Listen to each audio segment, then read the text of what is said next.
Okay, so cut them down. I grind it as much as I could this way, so that way it mates right here. The bottom mates to the top, but you only go so far because the shape's not right. So I had to take a half round and file it by hand. Boy, that took forever. I'm exhausted. I should file some more to get a tighter fit, but I'm exhausted. I haven't filed by hand in a really long time. So that's this side. Let's see how tight it is. It's not the tightest fit, but it's close enough, I think. This side here. So again, that's not the tightest fit, but it's close enough, I think. This is like, well, I don't know, maybe 16th at the biggest gap. Probably a little bit less than the 16th. Same thing with the other side. This side is tight. This side is pretty tight. Just a little bit of space here.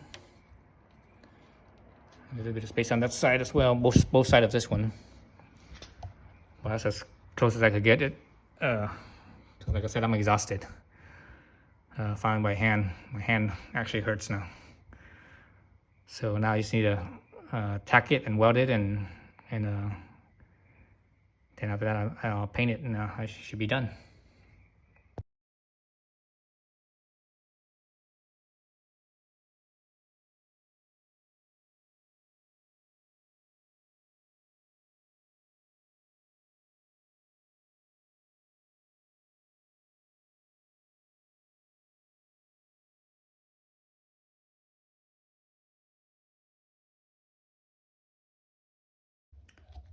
Okay, so finally finished welding it. Man, it took me forever.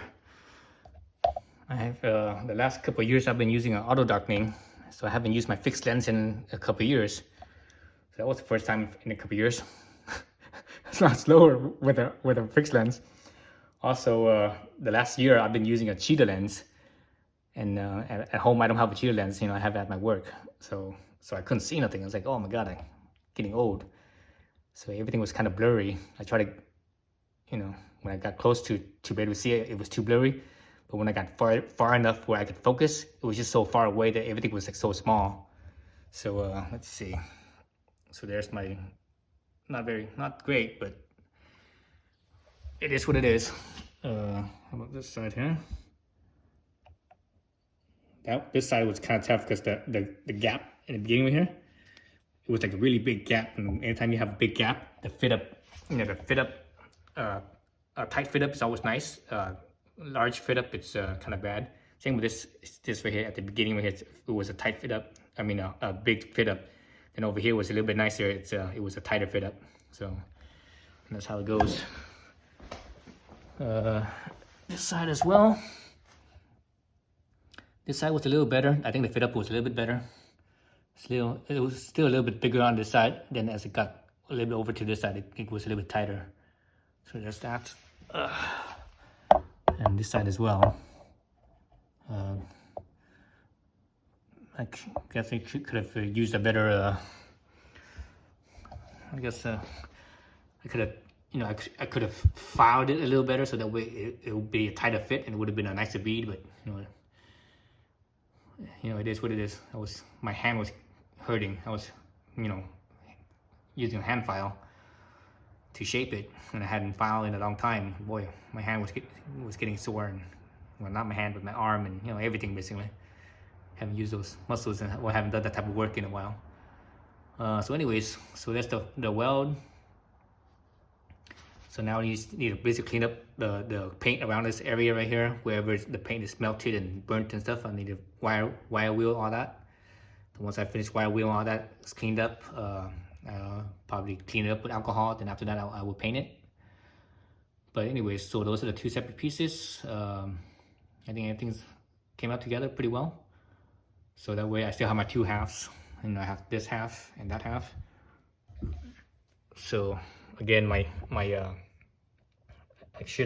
could have, but my ass was getting tired.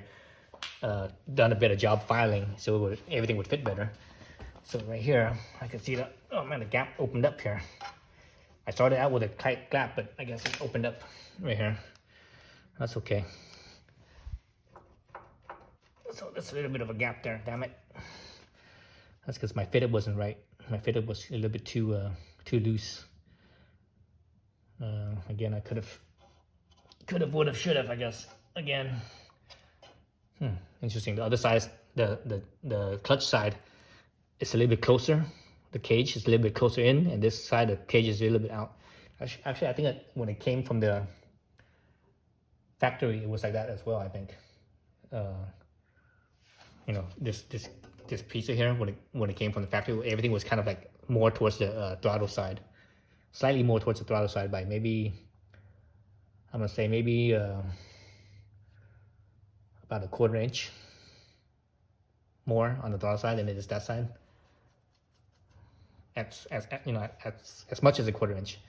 I would say maybe, well, not quite a 1/4 inch, almost a 1/4 inch, maybe 3/32, or excuse me, 3/16. 3/16 or so more on the throttle side than it is the clutch side. So man, this thing, damn, I wanted this thing to have a tight fit up, but that's because my gap was too big up here.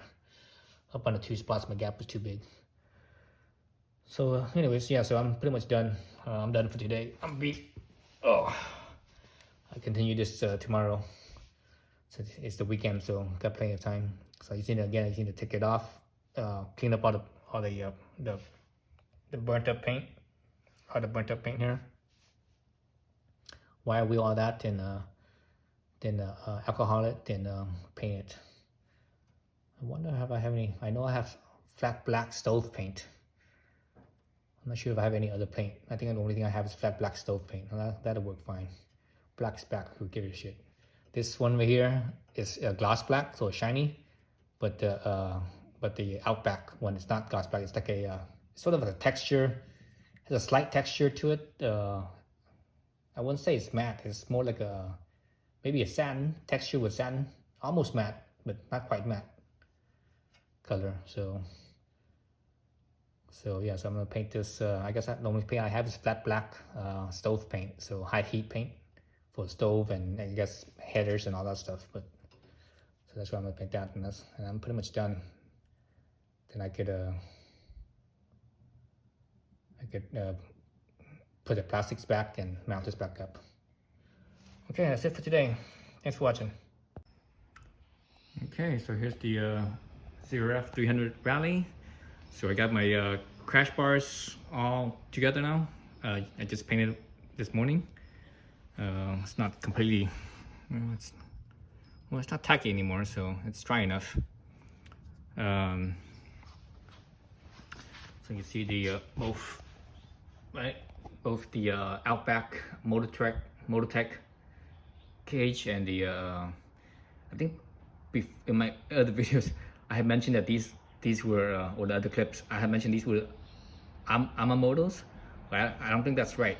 It's the skid plate that's the Yamamoto, and this right here, I can't remember the name of it. Shoot, off the top of my head I can't remember the name of it. But anyways, so they're both attached to each other at this point right here. That's where my welds are right there. I welded the two. I cut the bottom cage, the mounting spot, and I welded it. So there it is. So that's how it looks. All right. So from the front side, you see there. Front side, you can see there. So that's how it is. So now I have basically full coverage. My radio, or actually the radio is on the other side, but the top here is protected, the bottom is protected. The bottom doesn't need that realistically. The bottom doesn't need that much protection. That's not that much down here. But this does help protect the engine cases, though. That's sort of a just in case. But also, it protects the plastic too. It helps protect the plastics. The plastics are expensive. For example, I was looking at this front piece of here with the little perforation, the perforated holes. This cover right here by itself, that's $90 for that little thing. $90. That's a lot of money for a piece of plastic. Considering that this cage right here, this bottom cage, was only I think $150 plus whatever shipping was, or maybe even less than 150, maybe 130. So anyways, it was it's under $200. you know, all these plastics here and here, you know, that gets all banged up and beat up. It's gonna cost more than this cage. So I'd rather have the cage there. So let's look at from the back side, or the top view, I should say. Top view, like so, like so. So let's see, so